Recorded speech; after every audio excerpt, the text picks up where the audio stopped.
আমাদের মতন ভুল কিন্তু তোমরা কেউ করবে না। হ্যালো সবাইকে, আজকের এই ব্লগটা ওরম ছুড়ে দিলে নেবে না, গিয়েছিলাম হাতে করে দাও, আমার মা আর আমার শাশুড়ি। দাও দাও, তো আমার শাশুড়ি মা কি করেছে, দক্ষিণেশ্বরে গিয়েছে, ছুড়ে দিলে নেবে না। হনুমানগুলোকে দেখে ওনার খুব ভালো লেগেছে। আমাদের সবারই মানে একটা প্রভু হিসাবে আমরা আর কি মানি। তো মা প্রথমে কলাটা কিন্তু ছোট দিয়েছিল, তো আমি মাকে বললাম যে মা বলছে না না ভয় করছেন যে কিছু হবে না, ওদেরও তো একটা ফেস্টিজ বলে কিছু আছে।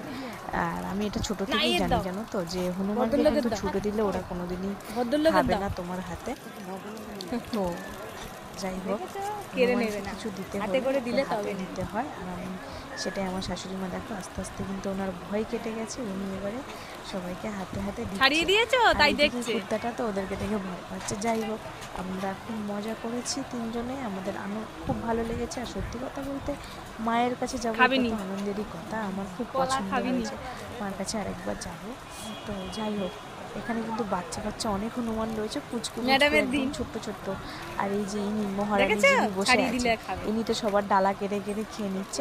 তো তোমাদের নেক্সট ভিডিওতে আমি দেখাবো যে সবার ডালা কেড়ে কেড়ে, মানে ডালার ভিতরে পদ্ম ফুল আছে যেহেতু, তো ওরা পদ্ম ফুলটাকে খাবে বলে আর কি ডালাটা কেড়ে নিচ্ছে। টাটা সবাইকে।